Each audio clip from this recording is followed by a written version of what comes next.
Welcome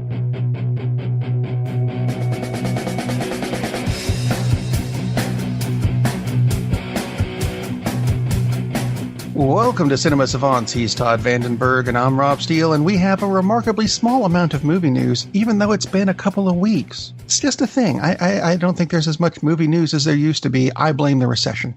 That's what it is. Yeah.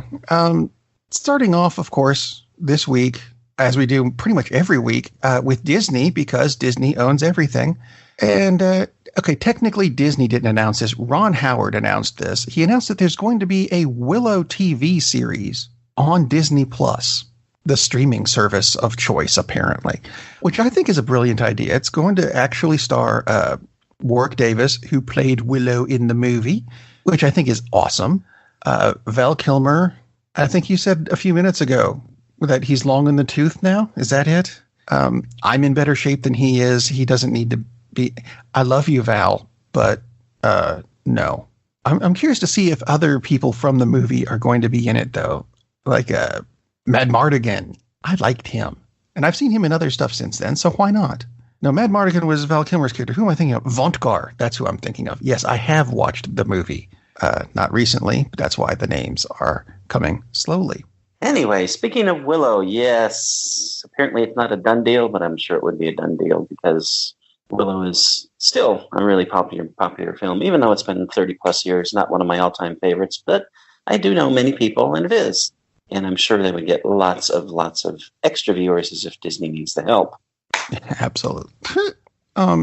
Actually, Disney Plus, not their only streaming service. They still have Hulu for their more adult series. And they announced 2 of them this week. Hulu now has plans to do a Ghost Rider TV series, weirdly using the same actor who played Ghost Rider in the Agents of S.H.I.E.L.D. series, only in a different universe now. Which I think is great. The crap out of me. Just keep him going. And this one threw me off. A Damien Hellstrom TV series based on the Marvel book of not quite the same name. Do you remember the name of his book? I remember the character, but not the name of the book. The name of the book, Son of Satan. Ah, well, that is interesting. Because that sounds very Marvel and Disney-ish. Which is why it's going to be on Hulu. Exactly. Still going to Walt Disney presents Son of Satan. I'm sorry. One of the more bizarre news stories I've seen this week. No doubt. Exactly. No details about it.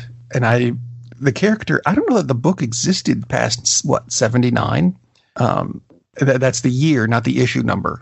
Yeah, I haven't heard anything about the character in years. So make of that what you wish. Interesting Marvel movie news, though, this week. I'm not sure if you saw this. Dwayne "The Rock" Johnson is supposed to be meeting with Kevin Feige to get him into a Marvel movie. And there has been a lot of speculation as to who we could see. Hellstrom. No. Although, I don't know that that's entirely far off. It is rumored heavily that he's going to be playing Namor. That'd be interesting. I think it could work because if you go back to his wrestling days, sure, when he was still a very loved person, but he played a bad guy, a heel wrestler, guy, whatever. Oh, it absolutely could work. It's just interesting that both major comics industries would go with people with Pacific Islander heritage to play aquatic characters. Interesting. Why not? And for those of you wondering, Namor does predate Aquaman by about 20 years. Yeah, exactly.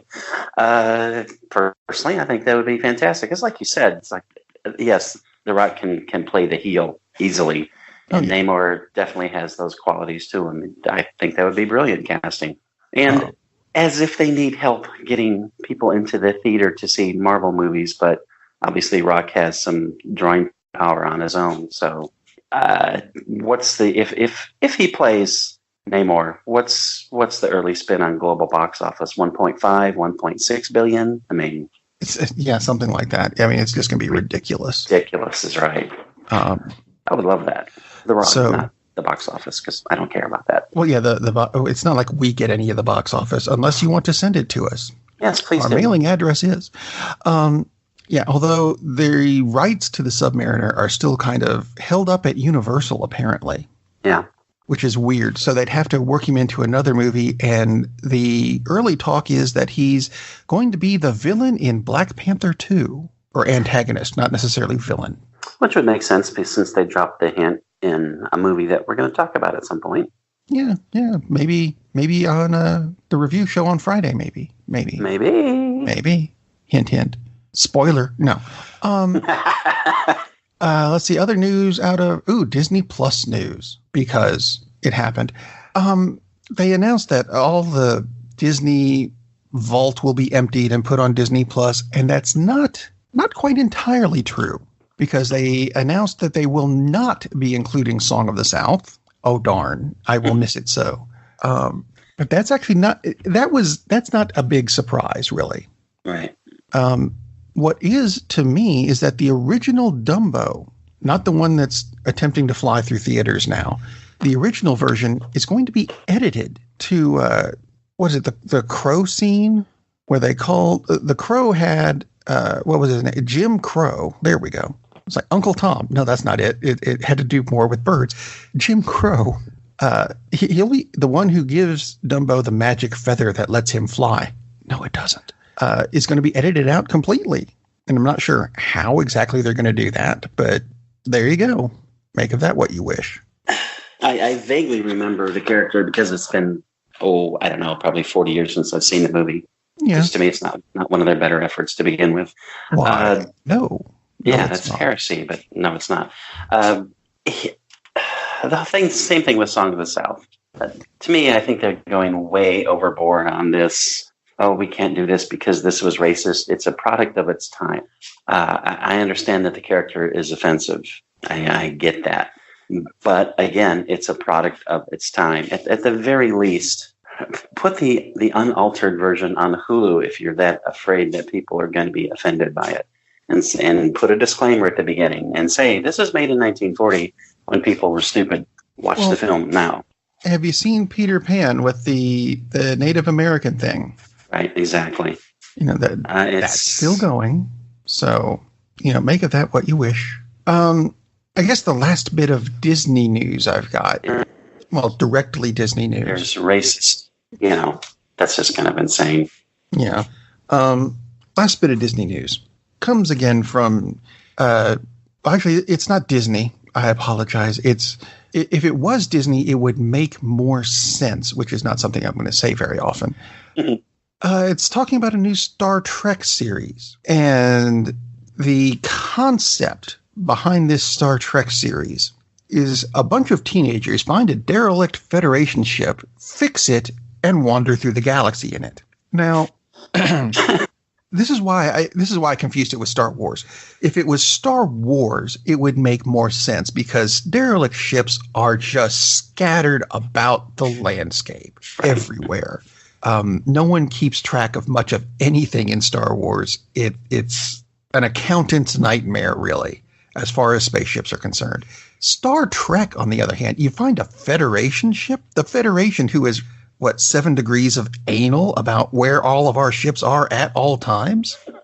And they must be really brilliant teenagers to fix a Federation ship.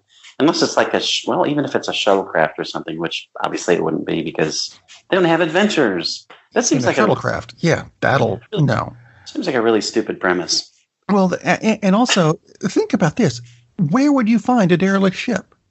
Yeah. I mean, anytime the Federation lands on a planet, they scan the crap out of the planet first, so it can't be a crashed ship, and they can't just be wandering through space and find it, because if they were wandering through space to find a derelict ship, that means they've already got a ship. You don't need that one. So I'm just throwing it out. Yeah, it kind of sounds like Paramount's a bit desperate for something. I'm just not sure what. Although, speaking of aliens, which we kind of are, Star Trek, Star Wars, why not Alien 3? There we go. And this is kind of cool. You remember Alien 3, the one where Ripley goes to jail, basically? Yeah. That was not the original script. The original script still had characters left over from 2, Newt and Bishop and Hicks. Hicks, played by Michael Biehn. Well, they've decided to release the original script of Alien 3 as an audiobook, and it's going to be read by Michael Biehn. That is very cool. Alien 3 could have been I like the movie, but it's like seriously flawed, and basically because the studio didn't like what David Fincher was doing. And yeah, it's a David Fincher film, except it isn't really because the studio didn't let him make it a David Fincher film. So that is very cool, very exciting news. And like I said, there's not a whole lot of news, as evidenced by the let's end the show with, yeah, no, we just started, and yet this is it. World of Real, which has somehow become a big name in movie critics. Unlike us. I don't know. They've decided to figure out what the best movie of the 2010s is. And I don't know if you saw this list or not. This list makes very little sense, if I'm honest about it. I have not seen the list, and they're jumping the gun a bit because 2010s aren't over, but okay. There's a few things on this list. Well, actually, you'll love this. The top movie of the 2010s is Mad Max Fury Road. I really like the movie, but they're stupid. Followed by Tree of Life, Moonlight, Boyhood, Social Network, Master, Roma, Phantom Thread, Separation, and Inside Llewellyn Davis. I've heard of some of those. They have unusual taste. A lot of art house films, and then a big, flashy, exploding movie at the top. That's an odd list. I mean, yeah, I would say. Oh, I'm sorry. And Get Out tied at number 10. Those are all good movies, but like I said, it's a bit premature to be naming the best movies of the decade when we're not halfway through the last year of the decade. And it doesn't include any. Well, the thing that threw me off about this is not that it didn't include any of the Marvel movies, be it X-Men or actual Marvel Studios movies. Although I think, Black Panther, I would think, would have snuck onto the list. I would think so, yeah. Or something like that. It didn't. There is one, I think it's just one Disney movie, being Toy Story 3, which I could have sworn came out before 2010, but I guess it didn't. On here, okay, fine. Do you know how many Best Picture Oscar movies are on this list? Something like none. 2. Because didn't Moonlight win one? Moonlight won after. And La La Land. No, that's what it beat. And I think there was another one that I saw on this list too. I don't know who's making these lists, but it's got votes and everything. Yeah, because Mad Max Fury Road got 54 votes, leading everything. And just to annoy Steven Spielberg, Twin Peaks: The Return is on this list.